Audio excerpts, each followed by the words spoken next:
Hello, today we are discussing CA foundation का दिसंबर 2021 में आया हुआ अकाउंट्स का पेपर का सॉल्यूशन. तो let's review the paper. So question number 1A, state with reason if the following statements are true or false. हमें true या false बताना है. So आइए हम शुरू करते हैं. So the first one is an any amount spent to minimize the working expense is a revenue expenditure. The answer is false. It is a capital expenditure. हम लोग कोई भी एक्सपेंस इनकर करते हैं, बिकॉज ऑफ दैट एक्सपेंस अगर आपका future recurring cost अगर कम हो जाता है, then that expense is called as capital expenditure. That is why it is false. Second, expense incurred on repairs for the very first time on purchase of a building are a capital expenditure. The answer is yes, that is absolutely true. The key words are first time on purchase of an old building. एक नया building खरीदा और building खरीदते वक्त आपने उसका repairs करवाया. That means this repairs has been incurred before the building has been put into use, so it qualifies to be a capital expenditure. Means the expense of repairs will be added to the cost of the building. Next, provision for bad debts is debited to sundry debtors account. The answer is absolutely false. For this, we should know the journal entry for creating RDD, and the journal entry is profit and loss account debit to RDD, which means RDD is debited to profit and loss account. RDD का journal entry में debtors involved ही नहीं है. Debtors में हम लोग जो RDD less करके दिखाते हैं, that is only a balance sheet presentation. See, I said the journal entry is P&L to RDD, which means RDD is showing a credit balance. So technically it qualifies to appear on the liability side of the balance sheet. But we record on the asset side, that is why we subtract it from debtors. That means RDD को debtors में से minus करके दिखाना is only a balance sheet presentation. There is no journal entry involved in that. Alright?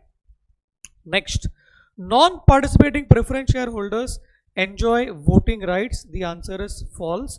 Preference shares चाहे participating हो या non-participating हो, they do not enjoy any voting rights as such. They acquire voting rights only when the dividend remains unpaid for continuous period of more than 2 years. Then they acquire voting rights. Varna, they do not have any voting rights whatsoever.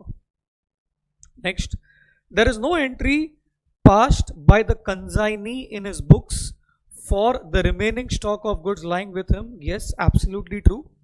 Consignment stock का owner is the consigner and not the consignee. That means अगर consignee के पास अगर unsold stock पड़ा है, तो he will not pass any entry for this because he is not the owner of the goods. But consigner इसको लिखेगा by passing a journal entry, consignment stock account debit to consignment account. मतलब consignment का account में buy closing stock बोल के consigner will write, but no entry in the books of the consignee. Next, the discount column of the cash book is never balanced. Yes, that is very very true. Cash book में triple column cash book हम जो बनाते हैं, तो receipt side में discount column is called discount allowed and payment side में discount column is called discount received. They both are totally different. That is why discount column is never balanced. It is only totalled. Am I clear? So that finishes your true और false का review. Now let's go to question number 1B. और inventories का बहुत ही simple question पूछा था उन्होंने weighted average method के ऊपर. It's a very simple question, and to solve this we will obviously make a stock register. तो पहला दिखा है opening inventory is nil. So opening inventory nil है. बाद में 1 Jan को इन लोग ने 10 यूनिट्स परचेज किया है eight the rate of 300 per unit, मतलब उसको हम लोग रिसिप्ट में दिखाएंगे.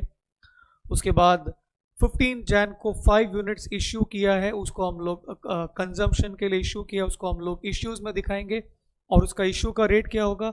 300 ही होगा, बिकॉज वो 300 वाला ही गुड्स हमारे पास था. उसके बाद उन्होंने जब 1 Feb को सेकंड परचेज किया, तभी क्या हो जाता है, हमारे पास मल्टीपल लॉट आ जाता है. हमारे पास 5 यूनिट्स बचा है 300 वाला, उसके बाद 20 यूनिट्स हमने परचेज किया 400 वाला. तो यहां पर हमको क्या करना है? वेटेड एवरेज रेट कैलकुलेट करना है. उसके बाद जो अगला 2 इश्यूज है वो वही रेट के मुताबिक होगा. मीन्स आपका जो सॉल्यूशन है that will appear somewhat like this. Okay, तो आपका ओपनिंग बैलेंस वाज निल. उसके बाद जनवरी 1 को 10 यूनिट्स परचेज किया 300 का रेट में, तो वही आपका बैलेंस में आ गया. उसके बाद 5 यूनिट्स इशू किया, वो 300 वाला ही जाएगा मैंने बोला था, तो बैलेंस में 5 यूनिट बचा है 300 वाला. उसके बाद 20 यूनिट्स परचेज किया 400 वाला. So now in your balance you have got 2 lots, 5 units 300 वाला एंड 20 यूनिट्स 400 वाला. So we calculate the weighted average rate. So what did we do, total amount 9500 को डिवाइड किया टोटल क्वांटिटी 25 से. So weighted average rate मिल गया अपने को 380 rupees. And ये 380 का भाव में हम लोग ने अगला 2 इश्यूज को कंप्लीट कर दिया. So the closing stock is 5 units and that will be valued at the rate of 380 rupees because we have followed weighted average method. So answer is 1900. Got that?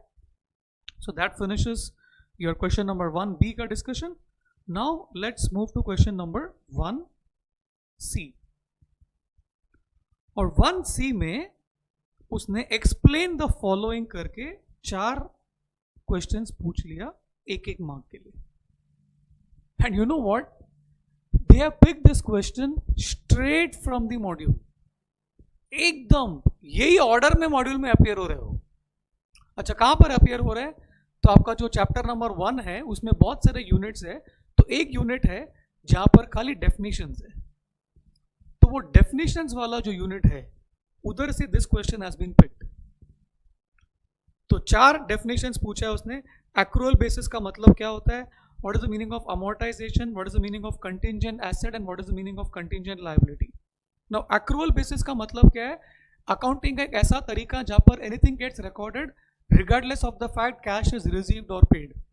If it belongs to this year, we record it. That is what is called accrual basis. The word amortization means writing off. We write off goodwill, we write off patents, तो उसको amortization करके बोलते हैं.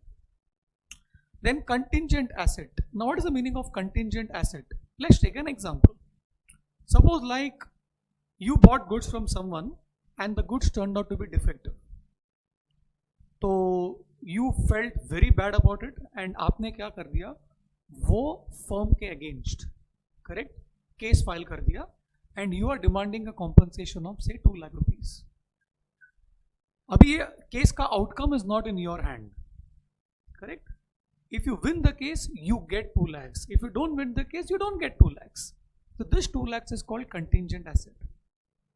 So what is a contingent asset? It's a probable asset which may arise, which may lead to some inflow of economic benefits only on the happening of some other future event, and that event is not in our control. उसको हम लोग एक contingent asset करके बोलते हैं. And यही चीज वो फर्म के लिए becomes a contingent liability. Am I clear? So let us check how the answers will appear. तो ये मॉड्यूल के आंसर्स है जो मैं आपको दिखा रहा हूँ. So मॉड्यूल में उन लोग ने इस तरह से डिफाइन किया है. एक्रूअल बेसिस को उन्होंने कैसा डिफाइन किया आप देख लीजिए. How they have defined amortisation and current asset, contingent asset और कंटिंजेंट लायबिलिटी. इस तरह से आप लिखोगे तो you will gate 1 mark each. So I explain the broad concept and the language should be like this. All right. Now let's move to the next question. Question 2A में अपने को उन्होंने बोला कि draw up a trial balance. Trial balance बना के दो, ऐसा उन लोग ने क्वेश्चन नंबर 2A में अपने को बोला है. करेक्ट? सो ट्रायल बैलेंस बनाना है तो ऑब्वियस बात है कि अपने को क्लासीफाई करने को आना चाहिए कि भाई this is debit balance and this is credit balance. So let's quickly run through it. So first is capital. Capital will have credit balance, correct? Discount allowed is an expense, so debit balance. Carriage outward will have debit balance. Carriage एक बहुत ही unique चीज है. Carriage means transportation expense. And carriage outward का मतलब क्या है? It is something like आपका factory में गुड्स बन के रेडी हो गया और वहां से इसको मार्केट प्लेस भिजवाने के लिए हमने ट्रांसपोर्ट का खर्चा किया. That is called carriage outward. Carriage inward रहेगा तो भी वो एक्सपेंस है और डेबिट बैलेंस ही होता है उसमें. कैरेज इनवर्ड का मतलब क्या है? आपने कुछ गुड्स बाय किया कहीं से और वहां से आपका फैक्ट्री के अंदर उसको लाने के लिए यू इनकर ट्रांसपोर्टेशन का expense. That will be called carriage inward. So carriage inward हो या कैरेज आउटवर्ड हो, याद रखिए it's an expense, both of them are gonna have debit balance only. Purchases expense या डेबिट बैलेंस. कैरेज इनवर्ड मैंने अभी अभी बोला कि वो डेबिट बैलेंस ही होगा. Sales is an income, so that's gonna have credit balance. Correct. Returns inward. Returns inward का मतलब होता है सेल्स रिटर्न्स. हमने सेल किया हुआ गुड वापस आ गया, it's a loss, that will have debit balance. Rent and taxes, that will have debit balance, it's an expense. Stock on 1st April, opening stock है, it's an asset, that will have debit balance. Sundry creditors, creditors में credit balance होता है. Commission received is an income, and income will have credit balance. Cash at bank, that's an asset, it will have debit balance. Stock on 31st March 21 is closing stock, और closing stock generally trial balance के अंदर नहीं होता है, इसके लिए हम इसको इग्नोर करेंगे, will not put it inside our trial balance. Returns outwards मतलब purchase returns. So purchase returns में क्रेडिट बैलेंस होता है. Plant and machinery, it's a real account, it's an asset, so debit balance. Sundry debtors, debit balance. Investments are assets, so debit balance, real account है. Cash in hand, again a real account, so debit balance. Motorcycle, it's a real account, so debit balance. So इस तरह से आप classify कर लेंगे पहले, और उसके बाद you will make a trial balance, and the trial balance will appear like this, and that will tally at 2,14,500. That is how you need to solve that question. और ये जो मैंने ट्रायल बैलेंस बनाया, this is called as journal ledger style. Left में debit लिखा है, right में credit लिखा है. The same thing you can make even in a journal style. The appearance will be a bit different, but tally यही amount पे होगा. Got it? So that finishes your question number 2A का review. Now let's move to the next sum. We'll now be discussing question number 2B. So question number 2B में क्या दिया है? Depreciation का question है, बहुत बढ़िया सा question है. क्या बोल रहे हैं देखिए, वो बोलते हैं कि on 1st Jan 2019 Kohinoor Transport Company purchased a bus for rupees 8 lakhs. 8 lakh rupees में एक बस परचेज किया उन्होंने. On 1st July 2020, this bus was damaged due to fire and completely destroyed. तो 1st July 2020 को वो बस डैमेज हो गया फायर के कारण, और वो डिस्ट्रॉय हो गया, और 6 लाख रुपया मिला आपको चेक के जरिए from the insurance company in full settlement. और ये कभी मिला? 1 अक्टूबर 2020 को मिला. मतलब the truck got destroyed on 1st July 2020, लेकिन इंश्योरेंस वाले से आपको सेटलमेंट 1 अक्टूबर 2020 को ही मिला. और ये तो जाहिर बात है, बिकॉज 1st जुलाई को जब एक्सीडेंट हो जाएगा, उसके बाद मैंने इंश्योरेंस कंपनी के पास क्लेम लॉन्च किया होगा. लॉन्च करने के बाद इंश्योरेंस वाले ने आके इंस्पेक्शन किया होगा. इंस्पेक्शन करने के बाद वो लोग क्लेम रिलीज करते हैं, और ये करने को टाइम लगता है. तो ये जो क्लेम सेटलमेंट हुआ 1st अक्टूबर को, that is absolutely irrelevant for us, because the day on which the truck got damaged, उस दिन से वो ट्रक यूज करना बंद हो गया. दैट मीन्स अपने को उस दिन वो ट्रक या बस जो भी है, उस दिन तक का ही डेप्री हमारे लिए लागू होता है. करेक्ट.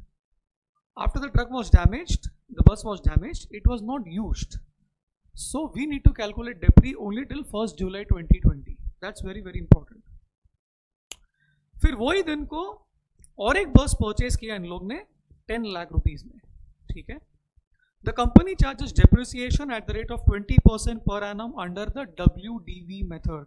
WDV मेथड फॉलो करते हैं, and they calculate depre at the rate of 20% per annum. Okay. Look at the question what has been asked. वो बोलते हैं calculate the amount of depreciation for the year ended 31st March 21 and the gain or loss on the destroyed bus. दो चीज calculate करने को बोला है. सबसे पहला 31st March 2021 मतलब फिनेंशियल ईयर 2021 में what is the amount of depreciation you will calculate? That is the first question. And second, जो ट्रक आपका डिस्ट्रॉय हो गया, वो ट्रक में गेन हुआ कि लॉस हुआ, ये हमें बताइए. ऐसा वो दो चीज बोलता है. तो सबसे पहला हम लोग क्या करेंगे, जो ट्रक डिस्ट्रॉय हो गया ना, उसका गेन लॉस का कैलकुलेशन कर लेंगे. अच्छा, how do we do it? So when was it purchased? It was purchased on 1st Jan 2019. It means it was bought in financial year 18-19. और 18-19 में 1st Jan को लिया, दैट मीन्स 18-19 वाला साल में उसको 3 मंथ्स यूज किया, तो पहले हम लोग 3 मंथ्स का डिप्री माइनस करेंगे ऑन 8 lakhs 20% के हिसाब से। उसके बाद we end up getting WDV as on 1st April 2019। 1920 वाला साल में वो बिल्कुल डिस्ट्रॉय नहीं हुआ, पूरा साल यूज हुआ, तो 1920 वाला साल में हम लोग 12 महीने का डिप्रिसिएशन कैलकुलेट करेंगे ऑन द WDV। उसके बाद we get WDV as on 1st July 2020। 1st July 2020 का WDV आने के बाद 1st April 2020 WDV आएगा, then we calculate another 3 months का depreciation and we reach at 1st July 2020। तो फाइनल WDV को हम लोग कंपेयर करेंगे इंश्योरेंस क्लेम के साथ, तो वो कंपेयर करने पे अपने को गेन या लॉस पता चल जाएगा। Am I clear? Your solution will look like this. So we'll start with the original cost on 1st Jan 2019 which is 8 lakh rupees, and since आपने 1st Jan को लिया है तो वो साल में 3 महीना यूज किया, सो 3 महीने का डिप्री करेंगे 20% के हिसाब से, तो we get the WDV as on 1st April 2019। Then 1920 वाला ईयर में तो बस डिस्ट्रॉय नहीं हुआ, मतलब 1920 वाला ईयर में 12 महीना यूज हुआ, तो 12 महीने का depre at the rate of 20%। Then we get WDV as on 1st April 2020। उसके बाद we calculate depre for another 3 months 20% के हिसाब से, तो we get the WDV as on 1st July 2020 that works to 577,600 and we compare this with the insurance claim जो 6 लाख रुपया दिया है अपने को, सो गेन आएगा आपको 22,400 रुपीज का। So this will complete the first part of the question, rather second part जहां पर उसने गेन लॉस पूछा था। The first part was he wanted us to calculate the depreciation for the year 2021. So how do we do that? So very simple. तो जो truck destroy हुआ था वो 2021 में 3 मंथ यूज किया था, तो ये तो डिप्री होगा ही होगा 2021 का, प्लस नया वाला ट्रक लिया था सेम डेट को 10 लाख रुपीज का, वो 10 लाख पे 9 मंथ्स का डिप्रिसिएशन करेंगे। सो योर डिप्री वाला calculation will appear like this. So depri for 2021 will work out to 1,80,400 rupees. This was your question number 2 ka B part. Now let's go to question number 2C. So question number 2C is a BRS वाला question. So BRS वाला question है और वहाँ पे क्या दिया है देखो, according to the cash book of G, there was a balance of rupees 4,45,000 in his bank account on 30th June 2021. वो बोलता है कैश बुक में बैंक बैलेंस है 4,45,000। Nothing said means we assume कि वो नॉर्मल बैंक बैलेंस है, and normal bank balance is obviously a debit balance. So 4,45,000 is the debit balance as per cash book, okay, 30th June 2021 का। On investigation ऐसा बोल के अपने को around 8 points दिया हुआ है, और 8 पॉइंट्स के बाद बोलता है कि you are required to make the necessary adjustments in the cash book, which means he is asking us to make a amended cash book, and second is to prepare a statement reconciling it with the balance as per passbook. तो सबसे पहला हमें बनाना है amended cash book. सो amended cash book बनाने के लिए the first thing that we need to know is कि किस चीज को अमेंड करने का। There are 2 things that you will amend. First, whatever errors you have committed in the cash book, that needs to be amended. Second, the correct entries of passbook which is not appearing in the cash book, you need to bring it into your cash book. मतलब वो एक amendment आपको करना है। So whenever we have to make amended cash book, 2 things we will amend. First is errors which you have committed in your cash book. That is the first thing you will amend. Second, passbook का सही entries जो cash book में appear नहीं हो रहा है उसको आप कैश बुक के अंदर लाएंगे, वो अमेंडमेंट आप करेंगे। तो ये नॉलेज को रख के हम लोग सारे ट्रांजैक्शंस को पढ़ के ये फैसला करते हैं कि भाई इसमें से कौन सा ट्रांजैक्शंस अमेंडेड कैश बुक में आएगा और कौन सा नहीं आएगा। So the first one is cheques of ₹60,000 issued to creditor has not been presented for payment till the date. मैंने मेरा क्रेडिटर को चेक इश्यू किया और मेरा क्रेडिटर वो चेक लेके बैंक में पहुंचा नहीं, this is not an error, this will not be amended. If this will not be amended means this will come inside BRS, okay. Next, checks paid into bank मतलब deposited of ₹1,10,500 out of which checks of rupees 55,000 only were collected by the bank up to 30th June. Again, मैंने check deposit किया और वो check अब तक collect नहीं हुआ. This is not an error in the cash book. Means even this will not be amended. Correct? This will appear in your BRS. इसको timing difference करके बोलते हैं, ये पहला दो ट्रांजैक्शन को. और टाइमिंग डिफरेंस का अमेंडमेंट नहीं होता कैश बुक में. Third one, a dividend of rupees 4,000 and rent of rupees 60,000 received by the bank and entered in the passbook, not recorded in the cash book. So this is correct entry of passbook, not recorded in cash book. ये हम लोग amended cash book में लिखेंगे. अच्छा, कहाँ पर लिखेंगे? तो we will record it on the receipt side. Why? Because dividend मिला, rent मिला, पासबुक में एंट्री हो गया डिपॉजिट साइड पे, कैश बुक का रिसिप्ट साइड पे नहीं है तो लेके आओ. तो कैश बुक का रिसिप्ट साइड में लिखने का उसको. Clear? Next, insurance premium up to 31 December 2021 paid by the bank, not entered in the cash book. Again ये अमेंडेड कैश बुक में आएगा बिकॉज ये पासबुक में एंटर्ड है और वो सही चीज है, कैश बुक में एंटर्ड नहीं है, तो हम इसको लिखेंगे. तो कहां पर लिखेंगे? कैश बुक का पेमेंट साइड पे लिख देंगे उसको. Clear? Next, point number 5, the payment side of cash book has been undercast by rupees 500. The word casting means totalling, undercasting means under totalling. This is an error committed in the cash book and this obviously needs to be amended. Now how do we amend this is the question. Let us understand कि भाई payment side की वजह से payment side का undercasting का impact क्या होता है. Let's try to understand. Suppose ये मेरा कैश बुक है, लेट अस से कि रिसिप्ट साइड में 100 रुपये है, ठीक है. पेमेंट साइड पे ओरिजिनली सपोज 80 रुपीज है, ठीक है. ओरिजिनली 80 रुपया पेमेंट साइड पे टोटल सबको ऐड करके. दैट मीन्स अगर मेरा बैलेंस करूं, मैं कैश बुक को बंद करूं तो मेरा बैलेंस कितना आएगा? 20 आएगा. दिस इज प्रोवाइडेड दिस 80 का figure is correct, payment side का 80 रुपया करेक्ट है. अब सपोज पेमेंट साइड को ऐड करते वक्त गलती से 80 को हमने 75 बोल के लिख दिया. मतलब पेमेंट साइड को क्या कर दिया हमने? अंडरकास्ट कर दिया 5 रुपीज से. तो मैंने पेमेंट साइड को 5 रुपीज से अंडरकास्ट क्या किया, तो क्या हो रहा है? मेरा क्लोजिंग बैलेंस 20 का क्या बन रहा है? देखो 25 बन रहा है. That means if the payment side is undercasted, my closing cash book का बैलेंस इंक्रीजेस. सो यहां पर वही गलती हुआ है ना कि payment side of the cash book has been undercast 500 से.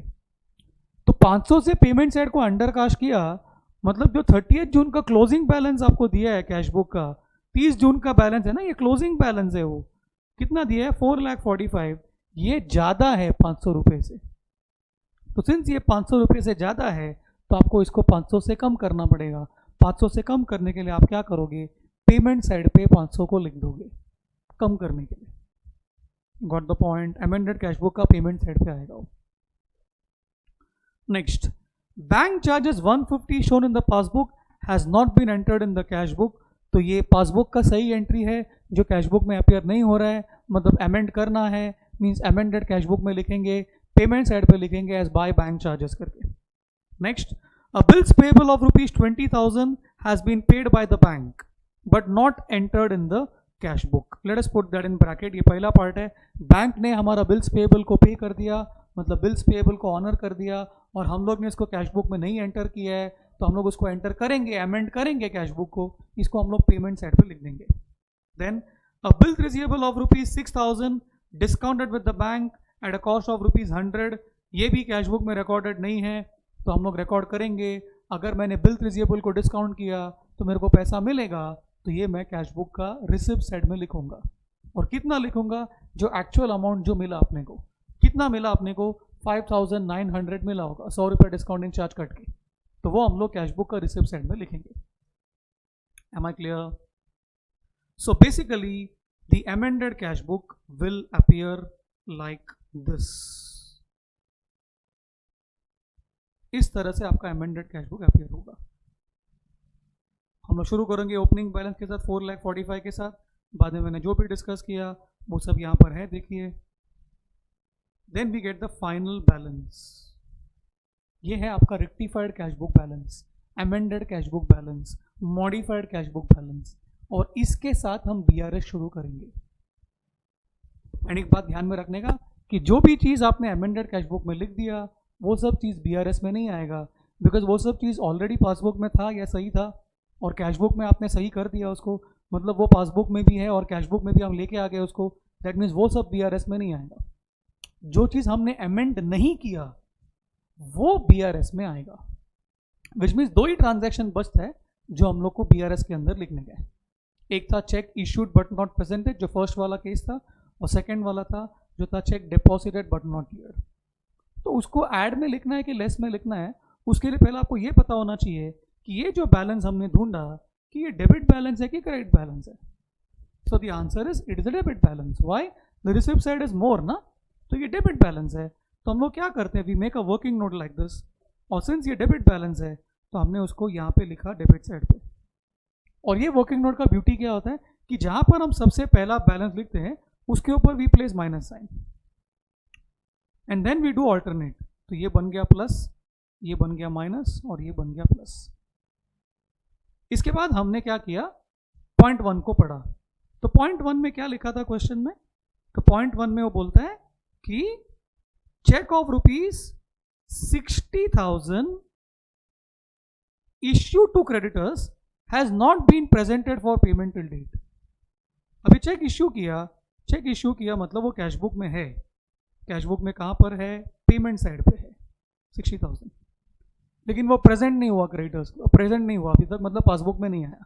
तो इसके ऊपर का साइन क्या देखने का, तो ऊपर का साइन क्या है, प्लस है, तो हम बीआरएस में इसको ऐड में लिख देंगे, check issued but not presented करके। क्लियर? उसके बाद द सेकेंड वाला केस क्या था क्वेश्चन का, सेकेंड वाला केस में वो बोलता है कि cheques of ₹1,10,500 paid into the bank, मतलब डिपॉजिटेड।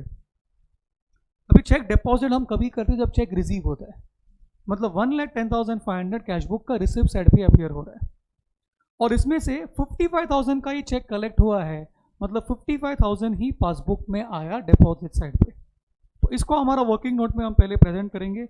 अच्छा, कैसे करेंगे, इस तरह से करेंगे, आप देख लीजिए।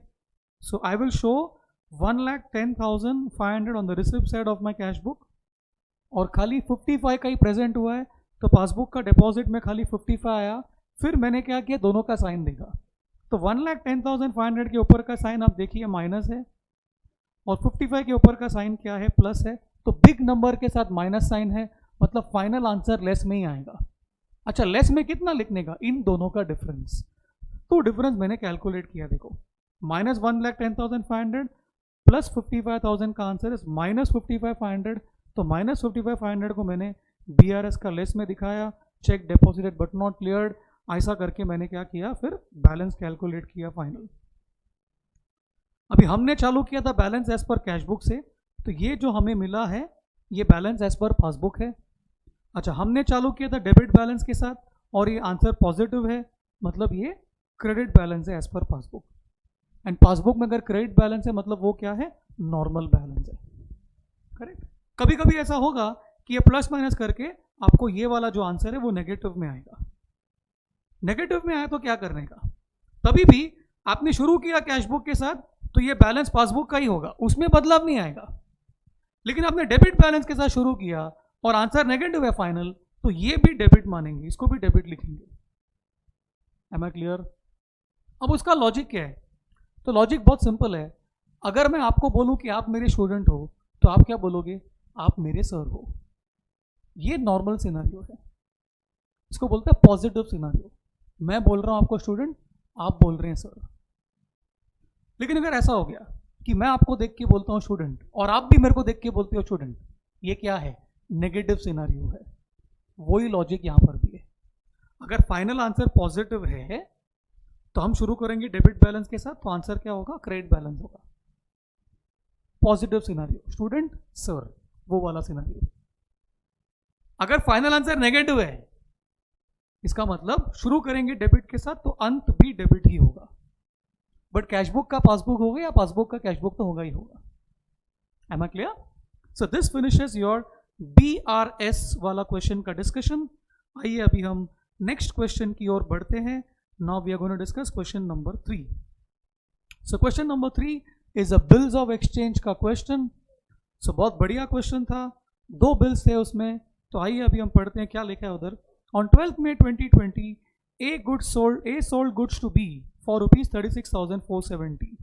सो A ने B को गुड्स बेचा है, मतलब A is the drawer and B is the drawee, on and drew upon him 2 months, drew upon the latter 2 bills, sorry 2 bill draw किया, one for 16,470 at 1 month and the other for 20,000 for 3 months। तो 2 bill draw किया, एक bill 1 month के लिए और एक bill 2 months के लिए। ओके, बी ने क्या किया, दोनों बिल को एक्सेप्ट किया। अभी आपने 2 बिल ड्रॉ किया तो इसको बिल्स रिसीवेबल या बिल्स पेबल नंबर 1 नंबर 2 करके लिखना पड़ेगा आपको। अच्छा, पूछा क्या क्वेश्चन में वो पढ़ लेते हैं। तो क्वेश्चन में लिखा कि जर्नल एंट्री करना इन द बुक्स ऑफ ए। तो पूरा सम को हम लोग क्या करेंगे, ए के एंगल से पढ़ेंगे। तो कैसा पढ़ेंगे, ऐसा पढ़ने का। On 12 May 2020 I sold goods to B. So I sold goods to B, तो एंट्री हो जाएगा B account debit to sales. बाद में मैंने बी के ऊपर 2 बिल ड्रॉ किया तो उसका एंट्री हो जाएगा bill receivable account number 1 debit, bill receivable account number 2 debit to B. Okay, bill receivable account number 1 debit, bill receivable account number 2 debit to B. और उसके बाद क्या हो गया, on 5 June 2020 I sent both the bills to my banker for collection. Correct, तो उसका journal entry क्या होगा, उसका journal entry will be bank for collection of bills account debit to bill receivable number 1 to bill receivable number 2। तो ये entry का consequence क्या है कि मेरे बुक्स में बिल रिसीवेबल अकाउंट बंद हो गया और bank for collection of bills account खुल गया। Correct, on the due date the first bill was met. तो ड्यू डेट पे पहला वाला बिल ऑनर हो गया। तो पहला वाला बिल का ड्यू डेट क्या होगा, 12 मई को ड्रॉ किया था और पहला वाला बिल 1 महीने का था। तो 12 मई से हम चले जाएंगे 12 जून में प्लस 3 दिन ग्रेस। सो 15 जून फर्स्ट बिल का ड्यू डेट है और ड्यू डेट पे बिल ऑनर हो गया। मतलब क्या हुआ, मेरा बैंकर गया ड्रॉई के पास पैसा मांगने को और ड्रॉई ने बैंकर को पैसा दे दिया और बैंकर क्या करेगा, वो पैसा हमें लाके देगा, यानी हमारा अकाउंट में पैसा आ जाएगा। इसके लिए हम एंट्री कर देंगे bank account debit to bank for collection of bills, जो पहला वाला बिल का अमाउंट है विच इज 16,470। फिर but due to some temporary financial difficulties B failed to honour the second bill on the due date. तो second वाला bill due date पे B honour नहीं कर पाया, तो उसका entry will be B account debit to bank for collection of bills and that will happen on 15th of July। Correct, अच्छा आगे, and the bank had to pay 20 as noting charges. तो bank ने noting charge पे किया but bank ये बैर नहीं करेगा, बैंक हमसे रिकवर करेगा और हम लोग भी ये बैर नहीं करेंगे, हम लोग ये बी से रिकवर करेंगे। मतलब बी से हमें लेना है तो हम लोग बी को डेटर बनाएंगे। तो एंट्री होगा B account debit to bank 20 rupees noting charge के लिए। फिर आगे, however on 16th August 2020 it was agreed between me and B that B would immediately pay rupees 8020 in cash and accept a new bill at 3 months for rupees 12,480, which included interest for postponement and part payment of the dishonored bill। मतलब basically यहाँ पर जो हो रहा है उसको हम लोग बोलते हैं रिन्यूअल ऑफ बिल। करेक्ट, और रिन्यूअल में 4 स्टेप्स होते हैं। स्टेप नंबर 1 होता है डिसऑनर, जो हमने ऑलरेडी कर दिया है। स्टेप नंबर 2 होता है इंटरेस्ट। तो अभी इंटरेस्ट का अमाउंट कितना है, सो इंटरेस्ट का amount is 480 rupees. Now how do I know कि इंटरेस्ट का अमाउंट इज 480? आप देखेंगे तो ओरिजिनली जो बिल था, जो डिसऑनर हुआ, वो 20,000 का था, उसमें 20 रुपीज लग गया नोटिंग चार्ज का। करेक्ट, तो आपने को कुल मिला के उसको 20,020 ये अमाउंट उससे लेना है। इसमें से वो 8020 वो दे रहा है पार्ट पेमेंट के तौर पे। दैट मीन्स आइडियली नया वाला बिल तो 12,000 का बनना चाहिए, लेकिन नया वाला बिल 12,480 का बन रहा है, which means 480 is the amount of interest जो हम लोग बी से लेंगे। तो हमारे लिए इंटरेस्ट इनकम है, इंटरेस्ट को क्रेडिट कीजिए और बी से लेना है तो बी को डेबिट कीजिए। तो एंट्री बन जाएगा B account debit to interest 480 रुपया। इंटरेस्ट के बाद हम पार्ट पेमेंट का एंट्री करेंगे। सो पार्ट पेमेंट 8020 है और स्पेसिफिकली बोला है इन कैश, इसलिए स्ट्रिक्टली एंट्री होगा cash account debit to B 8020, और बचा हुआ जो अमाउंट है 12,480 का, उसके लिए हम लोग बी के ऊपर नया बिल ड्रॉ करेंगे. इसको हम लोग बोलेंगे bill receivable number 3 account debit to B. Okay. इसके बाद I immediately send the new acceptance to the bank for collection. तो नया वाला बिल को भी मैंने फिर से बैंक को कलेक्शन के लिए दे दिया, तो मैं एंट्री कर दूंगा bank for collection of bills account debit to bill receivable number 3. Correct. 12,480 rupees. फिर on 1 October 2020, which is basically before the due date, B ने क्या किया, अप्रोच किया मुझे और रिटायर कर दिया बिल को. तो बी ने रिटायर किया, सो ऑब्वियसली वो कंसेशन मांगेगा. तो यू कैन सी कि वो 12,240 रुपीज पे कर रहा है, जबकि उसको पे करने का 12,480 रुपीज, मतलब is paying 240 rupees less. This 240 is called rebate, जो मैं उसको अलाउ कर रहा हूँ. So the entry will be cash bank account debit 12,240, rebate account debit 12,240 to bank for collection of bills. ऐसा करके हम लोग उसको क्लोज करेंगे. So your journal entry will look like this. आपको पूरा जर्नल एक बार दिखा देता हूँ. तो जो भी मैंने एंट्री डिस्कस किए हैं वही आपको दिखेगा वो जर्नल में. आपका जर्नल कुछ इस प्रकार आपको बनाना होगा. Clear. You can C bill receivable number 1, 2 सब लिखा है मैंने, बराबर. वही फॉर्मेट में आपको ये एंट्रीज को करना है. Clear.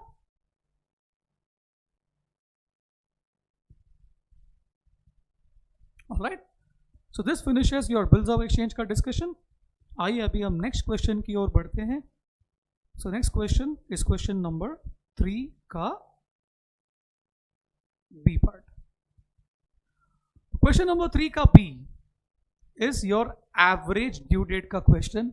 And you know what, उन लोग ने क्या कर दिया, आईसीआई ने सीधा मॉड्यूल का ही क्वेश्चन कॉपी कर दिया. बोलो, अगर आप चेक करोगे ना एवरेज ड्यू डेट का मॉड्यूल, इलस्ट्रेशन 6 आप देखिए, वही सम है, सिर्फ क्या किए वो लोग ने, एक एक जीरो कम कर दिया है. They have just reduced 110, that's it. और एक जन का नाम चेंज कर दिया बस. बाकी पूरा क्वेश्चन हू बहू मॉड्यूल का इलस्ट्रेशन 6 है of average due date. Anyways क्या लिखा है देखो, वो बोलते हैं mister Glow and Green had the following mutual dealings and they plan to settle their accounts on the average due date. So purchases दिया हुआ है और सेल्स को दिया हुआ है, और क्वेश्चन में बोला कि ये बेच डेट लेना है. तो हम लोग क्या करेंगे, परचेज का अलग सा कैलकुलेशन करेंगे, सेल्स का अलग सा कैलकुलेशन करेंगे, और बाद में इन दोनों को नेट कर देंगे. That means your solution will appear like this. मैंने मॉड्यूल का ही सम रखा है आपके सामने. तो ऐसा वाला सॉल्यूशन आपको दिखेगा.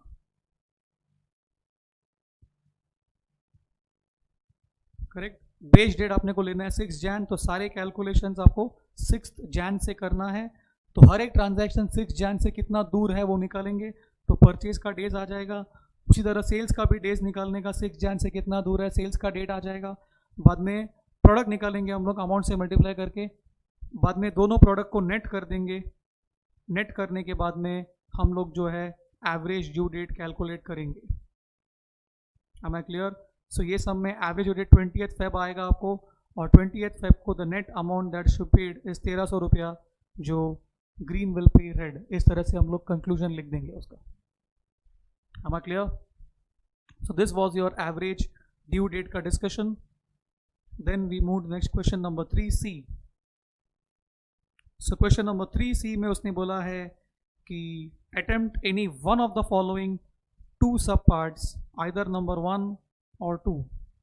सो 2 सब पार्ट दिए अपने को. सो 2 सब पार्ट में अपने को काम करना है. सो आइए अभी हम सब पार्ट नंबर 1 का डिस्कशन करते हैं.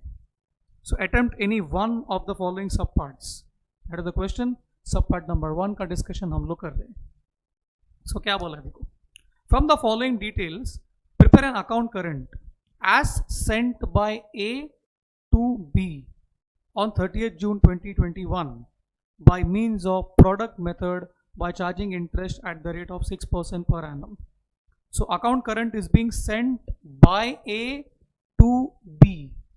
A B को दे रहा है, सो हेडिंग क्या हो जाएगा, be in account current with mister A, ऐसा हेडिंग हो जाएगा for the period ended 30th June 2021. And you know what, again this is a module question, एकदम हूबहू मॉड्यूल क्वेश्चन है, एवरेज ड्यू डेट का, फिगर्स भी सेम है, यही क्वेश्चन उन लोग ने सीधा कॉपी कर दिया है. सो उसका आंसर सीधा मैं आपको मॉड्यूल का ही उठा के दिखा रहा हूँ. सो ये रहा उसका answer. You will be shocked कि क्या यार ICAI क्या कर रहा है. तो ये रहा वो क्वेश्चन का सॉल्यूशन.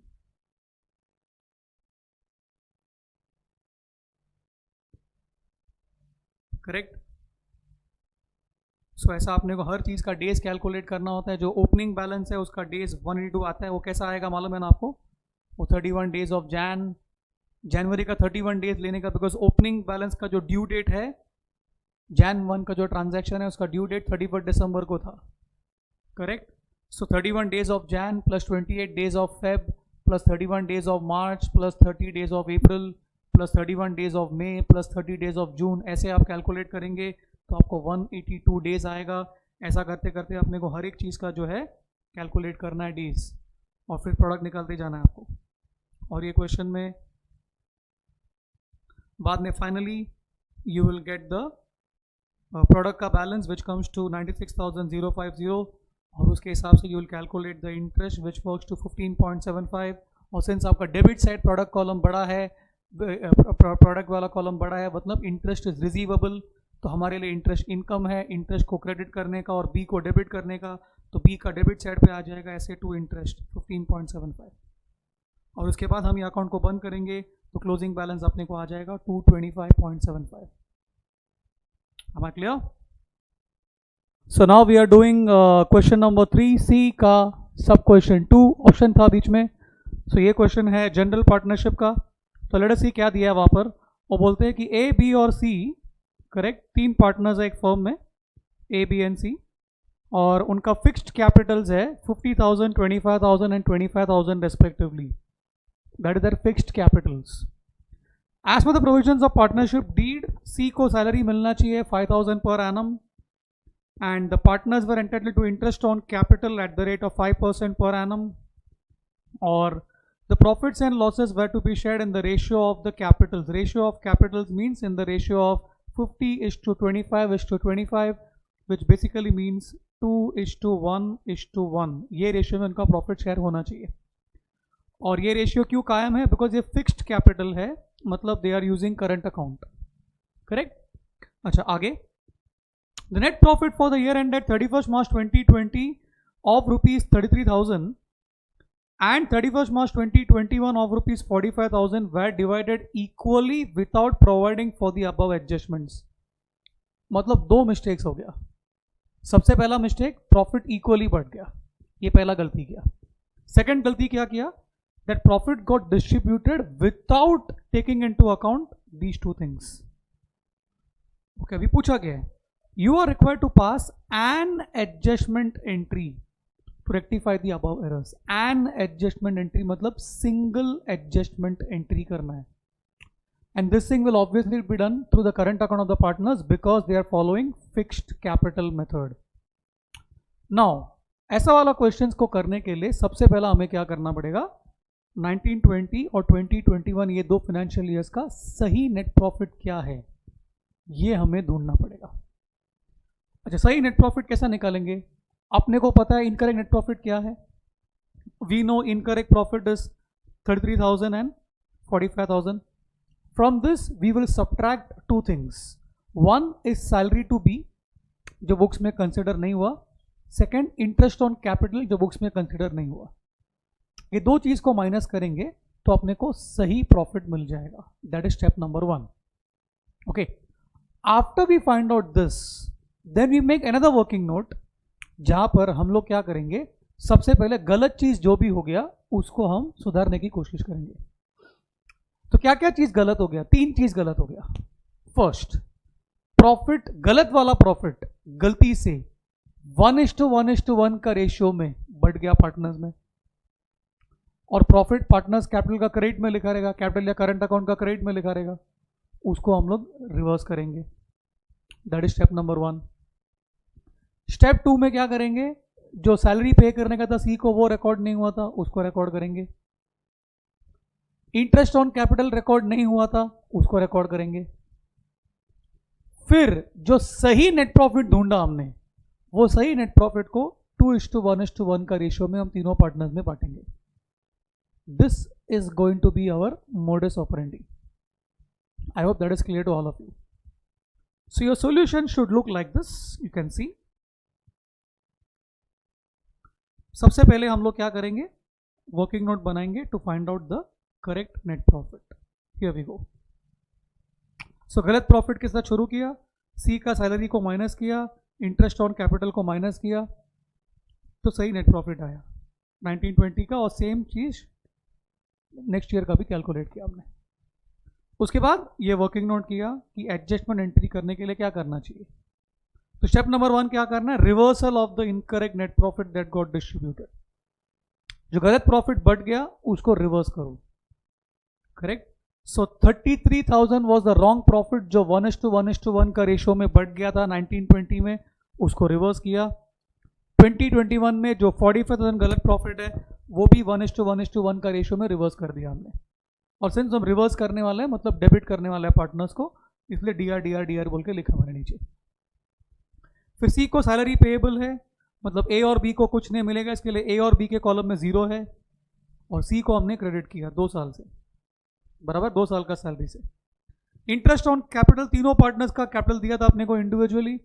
ऑडिट ऑफ इंटरेस्ट था 5%, तो मैं क्रेडिट किया तीनों पार्टनर्स को. ये क्रेडिट नहीं हुआ था तो हम क्रेडिट कर रहे हैं अभी, बराबर. उसके बाद सही नेट प्रॉफिट जो है, जो हमें क्रेडिट करना है पार्टनर्स को, तो वो सही नेट प्रॉफिट जो ढूंढा था हमने वर्किंग नोट नंबर 1 बना के, वो था ये. इसको हम लोग ने 2:1:1 का रेशियो में बांटा, क्रेडिट किया कैपिटल्स को.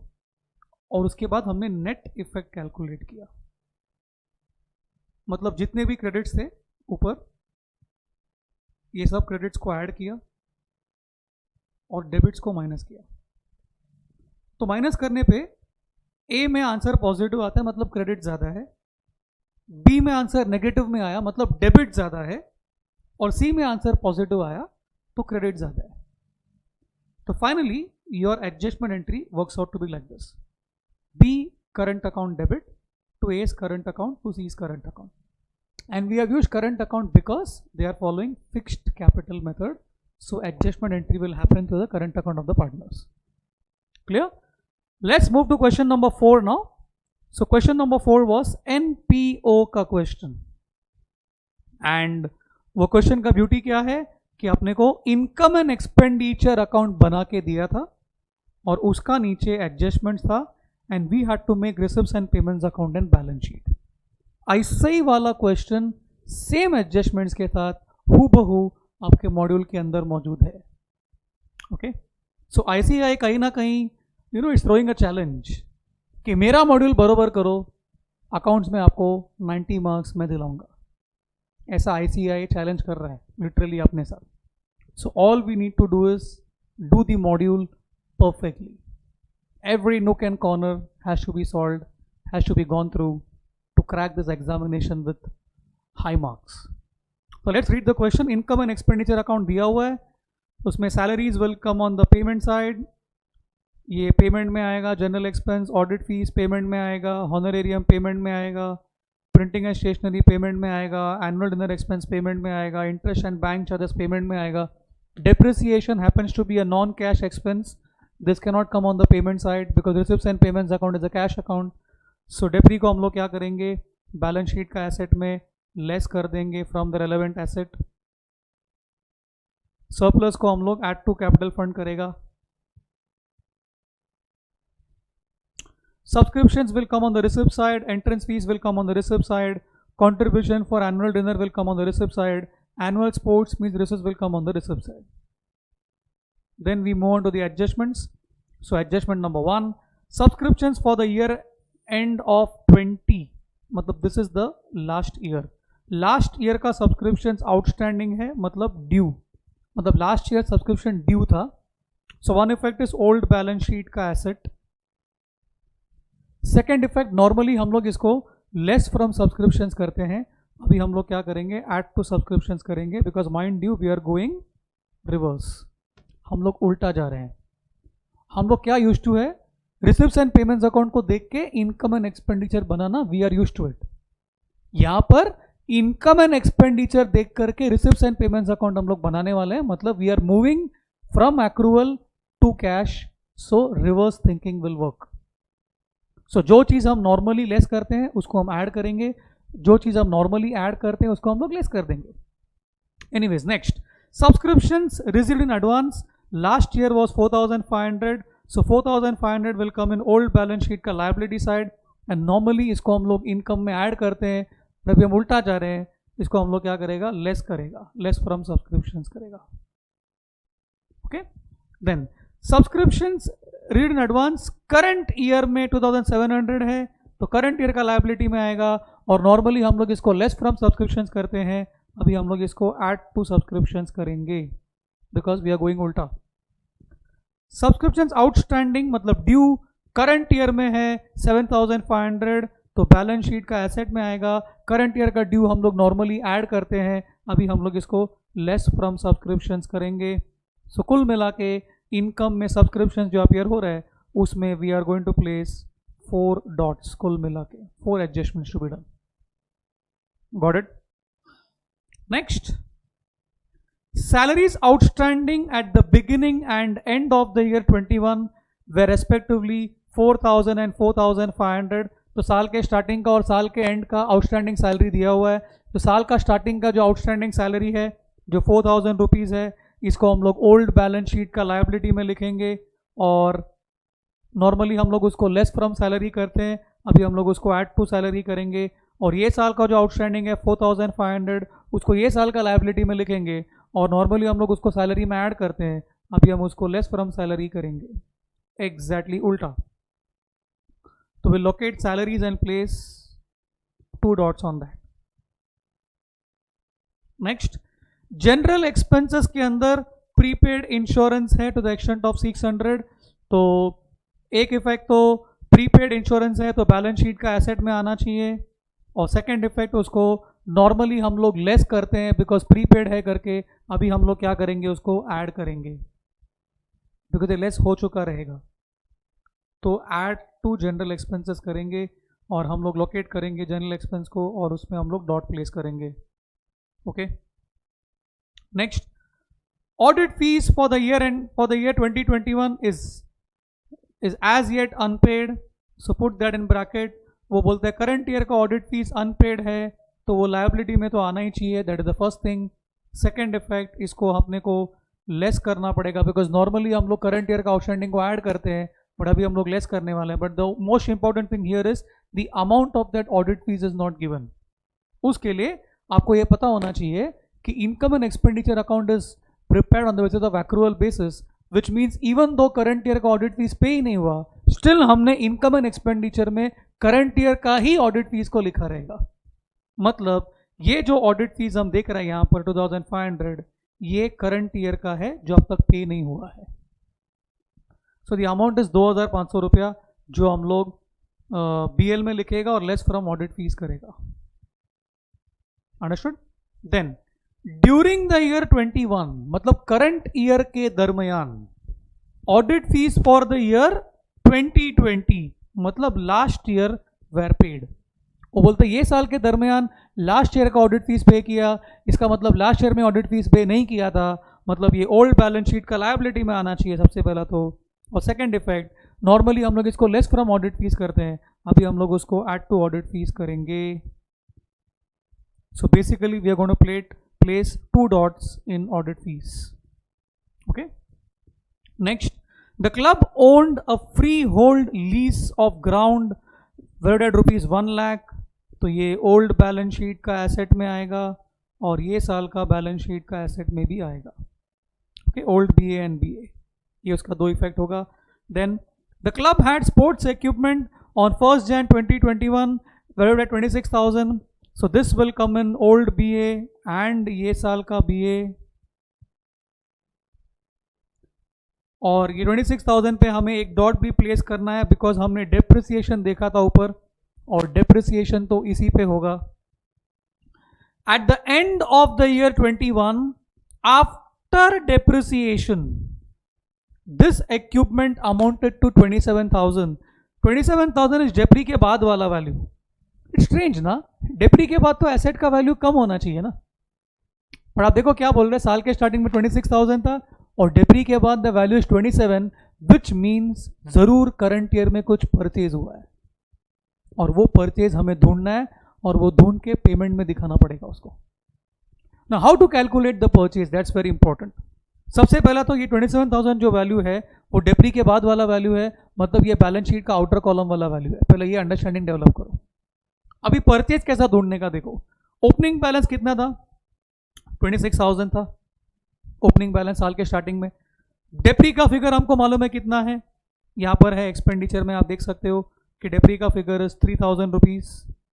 सो साल के स्टार्टिंग में 26,000 था, डेप्रिसिएशन इज 3,000. अगर मैं वो 3,000 को माइनस कर दूंगा तो closing balance should have been 23,000, isn't it? But the closing balance is given to be 27,000, which means 4,000 का there is a purchase जो हम लोग पेमेंट में दिखाएंगे और बैलेंस शीट का स्पोर्ट्स इक्विपमेंट में ऐड भी करेंगे. सो कुल मिला के स्पोर्ट्स इक्विपमेंट में we need to place 3 dots. Okay, next, in the year 2020, मतलब last year, the club raised a loan of 20,000 and this was outstanding throughout the year 21. Last year एक loan raise किया था और वो loan outstanding था साल भर, मतलब ये लास्ट ईयर भी लायबिलिटी था और ये साल का भी लायबिलिटी में आएगा. तो it is old balance sheet liability and current year का balance sheet liability. Then on 31 December 2021, मतलब करंट ईयर का एंडिंग में कैश इन हैंड वाज 16,000. तो करंट ईयर का एंड का कैश दिया हुआ है, तो एक तो वो बैलेंस शीट का एसेट में आएगा and this will also come on the payment side as by balance carried down. Closing balance of cash will come on the receipts and payments account का payment side by balance carried down. और कुछ तो है नहीं. तो when we start solving the question, तो we will make receipts and payments account 2 column वाला, then will make the balance sheet, और कैपिटल फंड नहीं दिया तो हम लोग ओल्ड बैलेंस शीट बनाएंगे. Then once we do all the postings, closing जब ही करेगा तो सबसे पहला we have to close, guess करो क्या बंद करना चाहिए पहले, you have to close receipts and payments account first. Why? Because the opening balance of cash is missing. Receipts and payments account is a cash account, right? It will have an opening balance of cash because business का first year करके बोला नहीं है. तो receipts and payments account को बंद करने का, ओपनिंग बैलेंस ऑफ कैश ढूंढने का. That opening balance you will take it to the old balance sheet. Then we close old balance sheet, find capital fund, get that capital fund to current year ka balance sheet, and then we tally current year ka balance sheet. That is how we'll solve the question. So your solution will appear like this. You can have a look into it. आपने exam लिखा ही है तो आपको पता ही है आपने क्या किया है. I am just giving you a broad guidelines as to how do you need to do it. Okay, so this is how your solution will look. सबसे पहला रिसिप्ट्स एंड पेमेंट्स अकाउंट बनाने का ऐसा, उससे आपको ये मिलेगा. Okay, that is the balancing figure. This closing balance was given, this is given to us, ये दिया हुआ है, करेक्ट. इसको लेके गया ओल्ड बैलेंस शीट में. देखो मैंने ओल्ड बैलेंस शीट का एसेट में उसको लिखा. उसके बाद ओल्ड बैलेंस शीट बंद किया, so we found out the capital fund. This we take it to current year ka balance sheet here, and then we tally current year ka balance sheet. It tallies at 1,551,100. All right. So that finishes your NPO ka discussion. Now let's move to the next question. That is question number 4B. और question number 4B में अपने को आया हुआ है question partnership का. सो partnership का question में क्या लिखा है देखो. बोलते हैं A and B are partner sharing profits and loss in the ratio of 3/4 and 1/4 at 31 March 2021. The following is the balance sheet of A and B. Okay, balance sheet दिया हुआ है और बैलेंस शीट के बाद they agreed to take C into the partnership. तो यहाँ से मालूम पड़ता है कि वो एडमिशन का क्वेश्चन है और ये पॉइंट नंबर 1, 2, 3, 4, 5, 6 में terms and conditions of admission has been given to us and he says prepare revaluation account and partners capital account. Only 2 accounts to be prepared. Means he has not asked to make balance sheet. So please we will not make the balance sheet. जो पूछा है उतना ही करने का, उतने का ही marks मिलने वाला है. You will not make the balance sheet here. Now going ahead, अपने को रीवैल्यूएशन अकाउंट बनाने के और पार्टनर्स कैपिटल बनाना है. So this capitals of A and B will become the opening balance of partners capital. Then we have this general reserve appearing on the liability side. इसको हम लोग ओल्ड पार्टनर्स में बांट देंगे in the ratio of their 3:1 जो उनका old ratio है. उसके बाद we move to the adjustments. Adjustment number 1, goodwill is to be valued at 2 lakhs. C is unable to bring cash for his share of goodwill, so it was decided that due credit for goodwill be given to A and B for their sacrifice in favor of C through C's current account. तो firm का goodwill 2 lakh है, बराबर. C जो goodwill लाने वाला था वो तो ऑब्वियस बात है कि वो उसका ही शेयर लाएगा. Now the question is what is C का शेयर. तो एडजस्टमेंट नंबर 2 में दिया है कि सी का शेयर इज 1/5. तो स्टेप नंबर 1 क्या करना है कि 2 lakhs को इंटू 1/5 करना है. तो 1/5 करें तो what will get, you will get C का share of goodwill. That comes to 40,000 rupees. That is the amount of goodwill which C must have brought in to the business in the form of cash. But adjustment 1 में बोला है कि C is unable to bring cash. Now since C is unable to bring cash, we will have to make C our debtor. तो C को debit करना पड़ेगा. और question में बोला कि करंट अकाउंट को इस्तेमाल करने का, तो the entry will B C's current account debit 40,000 to A and B's capital account. This will be the journal entry. C's current account debit 40,000 to A and B's capital account. This should ideally happen in the sacrifice ratio, but sacrifice ratio is not given in the question. Sorry, and new ratio भी दिया नहीं है. मतलब we assume that sacrifice ratio is the same as old ratio, which means 3:1 का ratio में ये journal entry पास करेगा हम लोग. C's current account debit 40,000 to A's current account 30,000 to A's capital account 30,000 and to B's capital account 10,000. Am I clear? Then C pays rupees 1,40,000 for capital. उसका journal entry bank debit to C's capital. तो C का capital account में by bank आएगा. Only one effect. Stock and furniture को reduce करना है तो सिर्फ रीवैल्यूएशन का डेबिट में लिखना है. लेस फ्रॉम एसेट तो करेंगे नहीं हम लोग, because balance sheet is not to be prepared. Then RDD करना है तो चेक करने का बैलेंस शीट में पहले से आरडीडी है क्या. तो वी फाइंड के क्वेश्चन का बैलेंस शीट में there is no RDD appearing, which means we just need to do is 1,60,000 का 5% और उसको हम लोग को लिख देना है रीवैल्यूएशन अकाउंट का डेबिट साइड पे. लैंड एंड बिल्डिंग को अप्रिशिएट करना है तो उसको हम लोग रीवैल्यूएशन का क्रेडिट में लिख देंगे. करेक्ट. उसके बाद पॉइंट नंबर 6 बहुत इंटरेस्टिंग पॉइंट है. वो बोलता है कि capital account of all the partners to be readjusted on the basis of their profit sharing agreement and any excess or deficiency to be transfer to their current account. तो adjustment of capital करने को बोला है. So before you solve adjustment number C, what you need to do, adjustment number 6 आपको क्या करना पड़ेगा. You have to close revaluation account, get the revaluation profit loss और उसको डिस्ट्रीब्यूट कर देना पड़ेगा in the old partners in their old profit sharing ratio. That is step number 1. After you do that, उसके बाद क्या करना पड़ेगा, सी को पकड़ने का और बोलने का कि 1/5 शेयर के लिए सी ने 1,40,000 कैपिटल लाया. करेक्ट. तो वो हिसाब से फर्म का कैपिटल क्या होना चाहिए ये ढूंढने का. तो कैसा कैलकुलेट करेगा.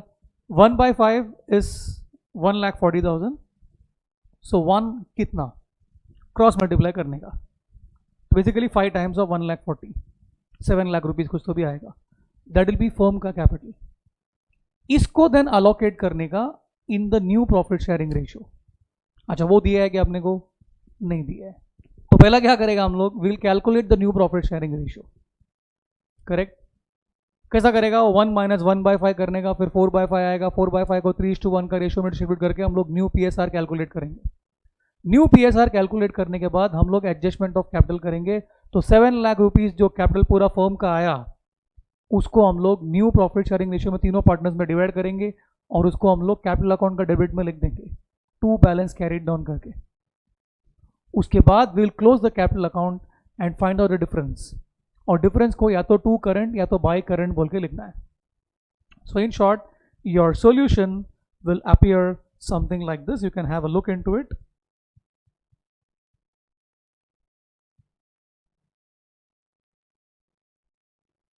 रीवैल्यूएशन अकाउंट बनाया तो ये प्रॉफिट मिलेगा 21,000, इसको बांटने का ओल्ड पार्टनर्स में, correct, in the ratio of 3:1, तो 15,750 और 5,250 आता है, उसको यहाँ पे लिख देने का। ये देखो, बाकी सब तो आपको आता है।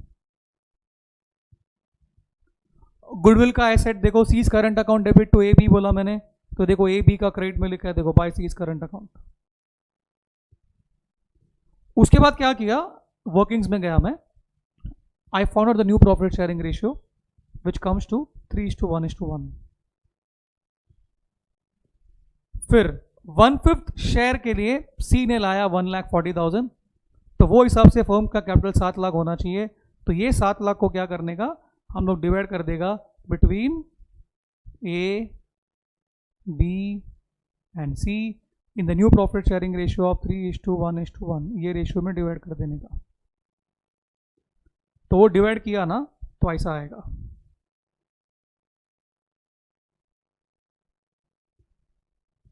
उसको कैपिटल अकाउंट का डेबिट में लिख देने का ऐसा, मतलब क्लोजिंग बैलेंस पहले से डिसाइड कर लिया कि this should be the closing balance come what में। उसके बाद जब भी पार्टनर वाइज गया हम लोग, तो सी का ये रिक्वायर्ड है, ये रिक्वायर्ड 1,40,000 है और उसका है भी 1,40,000, तो प्रॉब्लम नहीं आया। बी के साथ क्या हुआ, बी का रिक्वायर्ड वाज 1,40,000, ये रिक्वायर्ड है, ये चाहिए अपने को। उसका कैपिटल पहले से 155 था, देखो मतलब उसका कैपिटल पहले से मोर देन रिक्वायर्ड है, करेक्ट।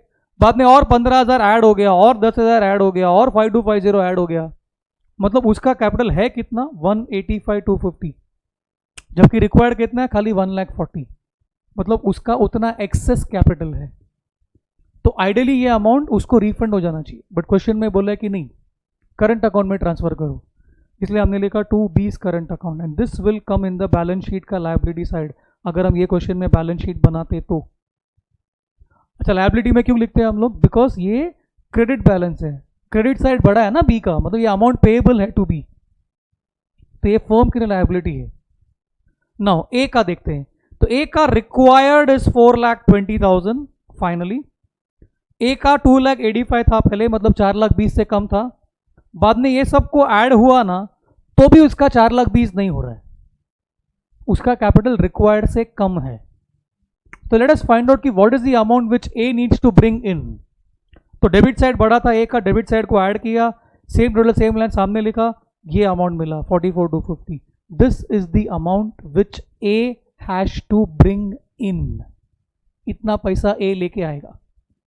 बट क्वेश्चन में बोला है कि नहीं, वो पैसा लाने वाला नहीं है, फिलहाल करंट अकाउंट में ट्रांसफर करना है, इसलिए हमने लिख दिया by as current account.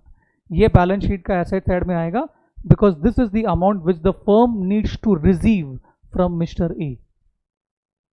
M I clear? This was your admission का question. Now let's move ahead, अगला सम की ओर बढ़ते हैं अभी।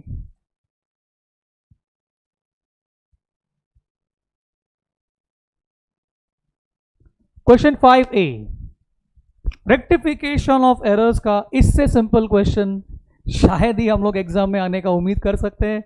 सो क्या बोला है देखो, pass the journal entry to rectify the following errors detected during the preparation of trial balance.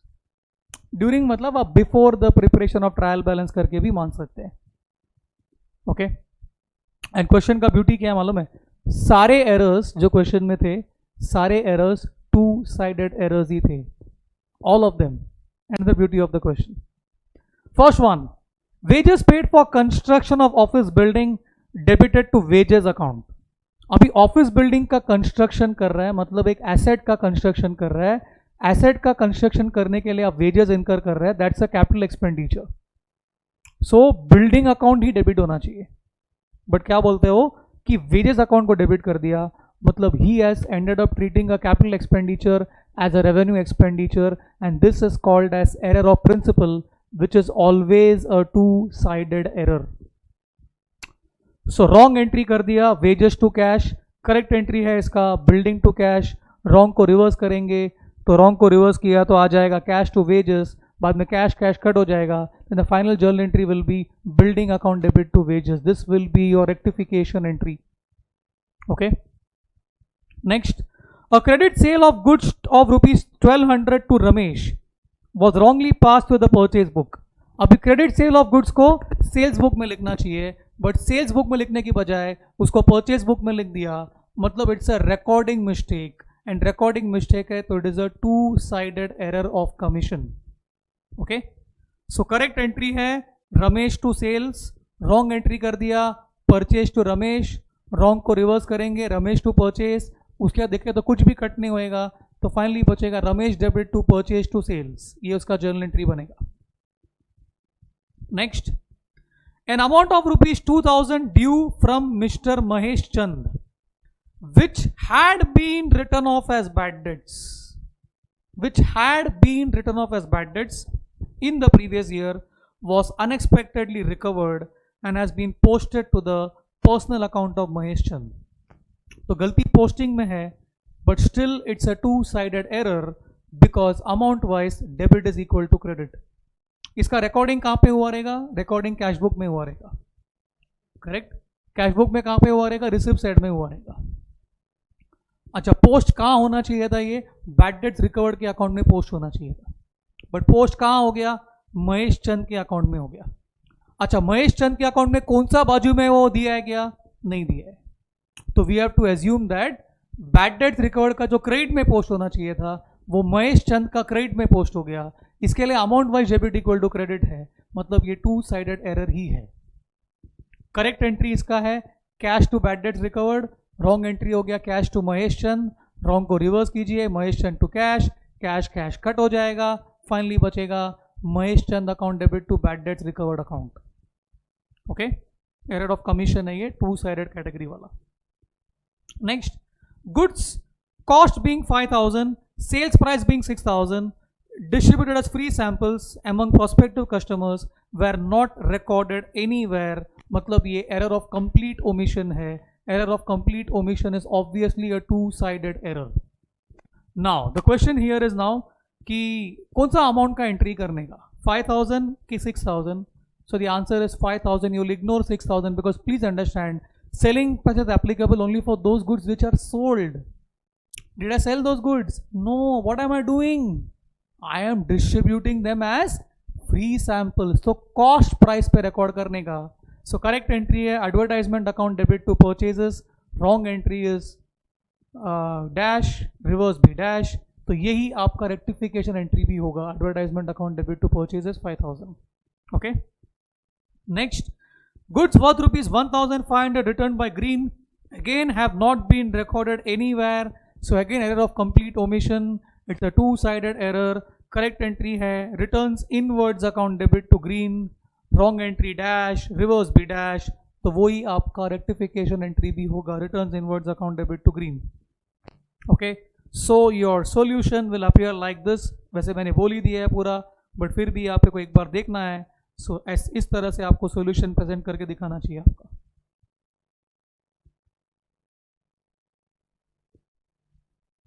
ऐसे proper you will make a journal proper, और वो जर्नल प्रॉपर में इस तरह से आप एंट्रीज करके दिखाओगे with proper narrations. Am I clear? Let's move on to question number 5B. Question number 5B की ओर बढ़ते हैं अभी. फाइनल अकाउंट्स का क्वेश्चन दे दिया, एंड व्हाट अ क्वेश्चन यार, what a question. Manufacturing account बनाने के, ट्रेडिंग अकाउंट बनाने का, प्रॉफिट एंड लॉस अकाउंट बनाने का, फाइनल अकाउंट्स का question. A similar question was spotted in RTP, और वो एग्जाम में पूछ लिया उसने. So manufacturing, trading, P&L and balance sheet is what has to be prepared. तो स्टॉक ऑन 1 अप्रैल, उसमें जो रॉ मटेरियल्स का स्टॉक है उसको हम लोग मैन्युफैक्चरिंग का डेबिट में लिखेंगे. कैसे? टू रॉ मटेरियल्स कंज्यूम्ड में ओपनिंग स्टॉक करके वो आएगा. WIP का opening stock will come in manufacturing का डेबिट में. इनफैक्ट उसी के साथ we start the manufacturing account. Finished goods का opening stock will come in trading account का डेबिट साइड. सन्ड्री डेटर्स को बैलेंस शीट का एसेट में लिखेंगे. कैरेज ऑन परचेजेस को हम लोग मैन्युफैक्चरिंग का डेबिट में ऐड कर देंगे रॉ मटेरियल्स कंज्यूम के नीचे. मतलब हम लोग ऐसा करेंगे, रॉ मटेरियल्स कंज्यूम करके लिखेंगे opening stock plus purchases plus this carriage on purchases, फिर minus closing stock of raw materials करेंगे. Bills receivable, balance sheet asset, wages, manufacturing debit, salaries, manufacturing debit, telephone, P&L debit, repairs to office furniture, P&L debit, cash at bank, balance sheet asset, office furniture, balance sheet asset, repairs to plant will come in manufacturing account ka debit side. Purchases, here is obviously purchase of raw materials because a manufacturer come trader will buy raw materials invariably. तो ये manufacturing का debit side पे आएगा. Add to raw materials consume में आना चाहिए वो. Plant and machinery को बैलेंस शीट का एसेट में लिखेंगे. Rent on the debit side is expense वाला रेंट एंड नथिंग सेट, तो ऑफिस का रेंट है, इसके लिए P&L का debit. Lighting will come in P&L account का debit. General expense will come in P&L account का debit side. Sundry creditors balance sheet liability. Bills payable balance sheet liability. Sale of scrap manufacturing account का credit side. Commission received is P&L account का credit side. Provision for doubtful debts is old RDD. Old RDD को हम लोग P&L का debit में less from bad debts करना चाहिए, but trial balance का डेबिट साइड पे I didn't find bad debts. So adjustment में चेक करते हैं कि भाई बैड डेट्स वगैरह है क्या. सो एडजस्टमेंट में we find yes bad debts तो नहीं है बट न्यू आरडीडी है, तो न्यू आरडीडी में से हम लोग उसको माइनस करेगा. सो P&L डेबिट में लेस फ्रॉम न्यू आरडीडी करेंगे उसको. ठीक है, मतलब to new RDD and then minus old RDD, ऐसा कर देंगे हम लोग. Capital account will come in balance sheet liability and will place a dot on capital for the profit और loss. Sales will come in trading account credit and balance bank overdraft will come in balance sheet का liability side. Now we move to the adjustments. So adjustment number 1, from the following information available. Stock on 31 March 21, मतलब एक closing stock है, तो तीनों का तीनों stock तो BA में तो आना ही चाहिए. ये पहली बात फिक्स कर लीजिए. All the stock has to come in BA because stock is asset. जो रॉ मटेरियल क्लोजिंग स्टॉक है वो मैन्युफैक्चरिंग का डेबिट में लेस होएगा रॉ मटेरियल्स कंज्यूम में. फिनिश गुड्स का ट्रेडिंग अकाउंट का क्रेडिट साइड पे आएगा और वर्क इन प्रोग्रेस का क्लोजिंग स्टॉक जो है वो मैन्युफैक्चरिंग अकाउंट का क्रेडिट साइड पे आएगा. Then salaries and wages unpaid for the year 31st March 2021 were 9,000 and 20,000 respectively. So basically ये add हो जाएगा to respect expense and balance sheet का liability side पे आएगा. Then machinery को depreciate करना है 10% से, तो less from machinery and manufacturing का debit में आएगा machine का depreciation because machinery is a factory asset. And office furniture पे 7.5% करना है, तो लेस फ्रॉम फर्नीचर करके प्रॉफिट एंड लॉस अकाउंट का डेबिट में लिखेंगे उसको. देन आरडीडी करना है, बट क्या ब्यूटी बोला है देखो, 1% ऑफ सेल्स करना है. तो प्लीज अंडरस्टैंड, सेल्स में प्लस या माइनस नहीं करना है. All that we need to do is sales का फिगर यूज करना है और उसका 1% कैलकुलेट करना है and that 1% will be RDD का अमाउंट जो P&L का डेबिट में लिखेंगे और बैलेंस शीट का एसेट साइड में डेटर्स में से माइनस करके प्रेजेंट करके बताएंगे. नॉर्मली आरडीडी का कैलकुलेशन हम लोग डेटर्स के ऊपर करते हैं, the percentage applied on debtors, but in this question you will apply the percentage on sales and derive RDD का amount. Am I clear? And that amount will be presented in P&L account का debit and debtors में से minus. Sales में ना plus करना है और ना माइनस करना है, please understand this. Okay, next. Rent is to be charged 3/4 to factory and 1/4 to office. मतलब वो क्या बोल रहे हैं, रेंट को डिवाइड करने का फैक्ट्री और ऑफिस के बीच में. 3/4 फैक्ट्री में और 1/4 ऑफिस में. तो 3/4 वाला अमाउंट जो है वो मैन्युफैक्चरिंग का डेबिट में आ जाएगा और 1/4 वाला अमाउंट जो है वो P&L का डेबिट में आ जाएगा. मतलब वो खाली इंफॉर्मेशन है, रेंट को कैसा तोड़ने का करके बोल रहा है. लाइटिंग का भी ऐसे ही बोल रहा है, 2/3 को फैक्ट्री में लिखना है और 1/3 को ऑफिस में लिखना है. तो ट्रायल बैलेंस में जो भी लाइटिंग का अमाउंट है उसको 2/3 करने का, वो मैन्युफैक्चरिंग का डेबिट में लिख देने का, और 1/3 करने का और वो P&L का डेबिट में आ जाएगा. So finally your manufacturing account will look like this. You can have a look in the solution.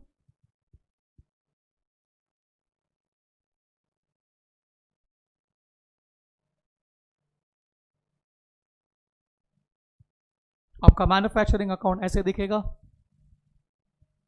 You can see that depre on machinery appearing. Lighting का डिवाइड करके जो अमाउंट आया वो लिखा है इधर हम लोग ने. रेंट का भी ऐसे ही किया. बंद करके आपको ये मिलेगा, उसको लेके आने का ट्रेडिंग एंड पीएनएल में।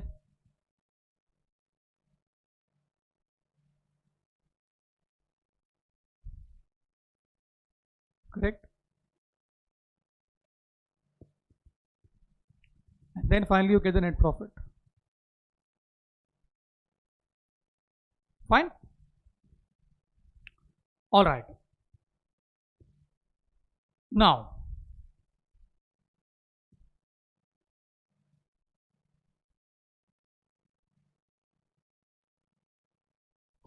question 6A.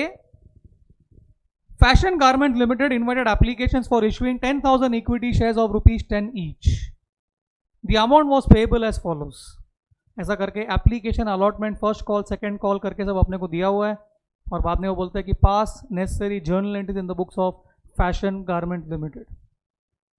सो 10 रुपये का शेयर है, और अगर आप ये 4 इंस्टॉलमेंट्स को ऐड करते हो 10 रुपीज़ ही आता है, मतलब इश्यू एट पार वाला क्वेश्चन है सबसे पहली बात। और एक ब्यूटी क्या है क्वेश्चन का कि they have issued 10,000 equity shares and issue was fully subscribe बोलता है, मतलब लोगों से एप्लीकेशन भी 10,000 शेयर्स के लिए आया, मतलब क्वेश्चन में ना ओवर सब्सक्रिप्शन है ना अंडर सब्सक्रिप्शन है, मतलब प्रो रेटा वगैरह वगैरह कुछ भी नहीं है।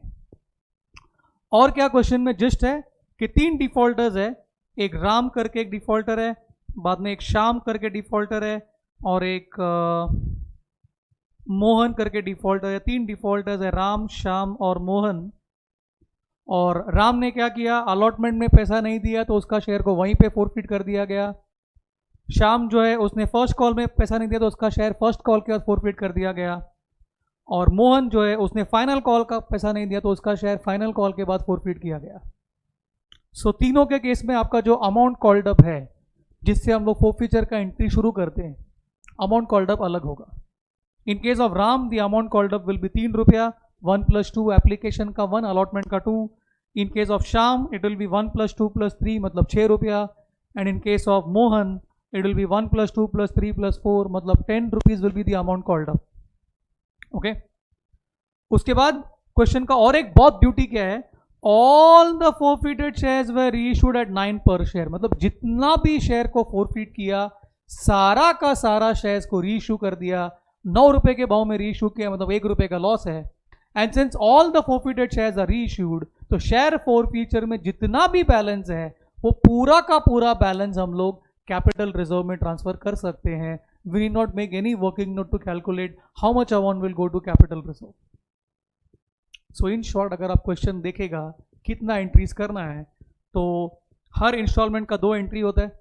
एक तो एप्लीकेशन मनी मिलने का एंट्री, उसको कैपिटल में ट्रांसफर करने का एंट्री, अलॉटमेंट का पैसा मांगने का एंट्री, मिलने का एंट्री, फर्स्ट कॉल का पैसा मांगने का एंट्री, मिलने का एंट्री, फाइनल कॉल के मांगने का एंट्री, मिलने का entry.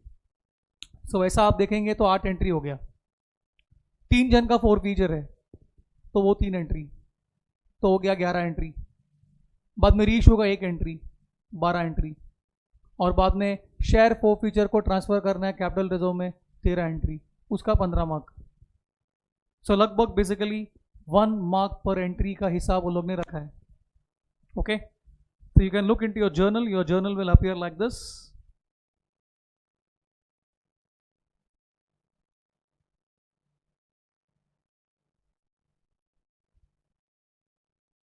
Here we go.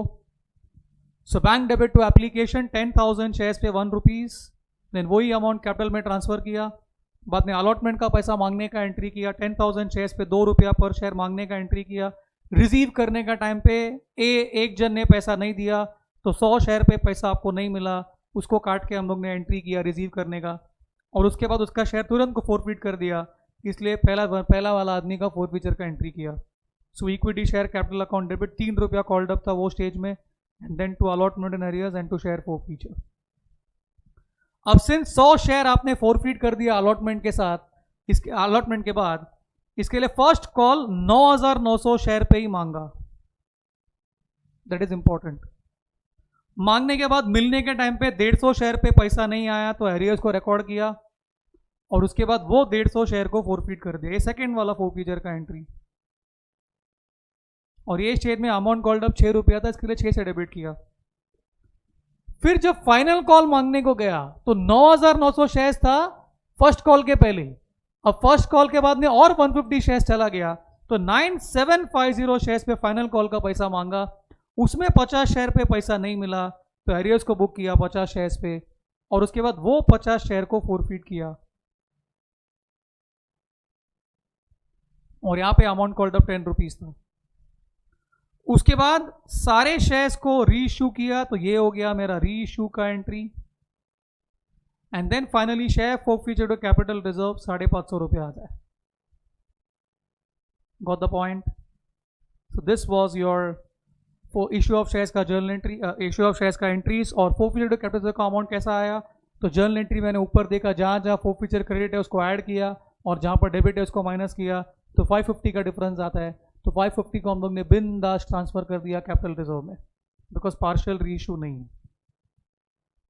Then we move to the last question of your paper, so question 6B, correct. And the beauty of this is, ये दोनों का दोनों क्वेश्चन उसने क्या कर दिया, लेजर नाम का जो चैप्टर है उसमें कहीं उठा के दे दिया स्ट्रेट। यही दो क्वेश्चन वो चैप्टर में है, मॉड्यूल खोल के देखेगा ना आप लेजर वाला चैप्टर, उसका एंड में यही दो क्वेश्चन है थियरी क्वेश्चन में, और यही दो क्वेश्चन स्ट्रेट पूछ लिया उसने 5 मार्क के लिए। मतलब वापस वो क्या बोल रहा है कि जो लोग मेरा मॉड्यूल पढ़ता है मैं उनको मार्क्स बांटूंगा, लेके जाओ। 5 मार्क्स तो बोनस ही दिया उसने। सो मैंने भी क्या किया है, मेरा आंसर में इसी को मैंने सीधा पेश कर दिया है। आपको एहसास होना चाहिए कि भाई ICAI को यही आंसर चाहिए। सो मैंने मॉड्यूल से ही देख सकते हैं आप, मैंने उसी को सीधा कॉपी पेस्ट किया हुआ है यहाँ पर। सो लेजर क्या है, लेजर को प्रिंसिपल बुक्स क्यों बोलते हैं वो लिखना है, और लेजर में पोस्ट करने का क्या रूल्स है वो लिखना है। ये दो लिखने के लिए 5 मार्क देने वाले हो आपको। थोड़ा लैंग्वेज में हल्का पुल्का 19-20 चलता है, but we should try to maintain this language because this is what the answer given by ICAI is all about. Alright, so I hope this paper review was very very useful to you. I hope you understood कि module and ICAI का बाकी जो materials है RTP वगैरह कितना important है, because सारा का सारा पेपर उसी में से आ रहा है। तो ये पेपर जिन लोग ने मॉड्यूल पूरा अच्छे से किया था, RTP पूरा अच्छे से किया था, they would have found it very very easy. So henceforth people are watching this video जो फाउंडेशन का तैयारी कर रहे हैं, उनका एग्जाम आने वाला है आगे। सो प्लीज़ अंडरस्टैंड कि ICAI का मॉड्यूल, ICAI का RTP, ICAI का past examination papers, all materials given by ICAI are very very important, and they have to be thoroughly done before you go and sit in that examination hall of yours. So wishing you all the very best. For more videos like this, please subscribe to our YouTube channel, Mensa Commerce Classes. Thank you. Bye.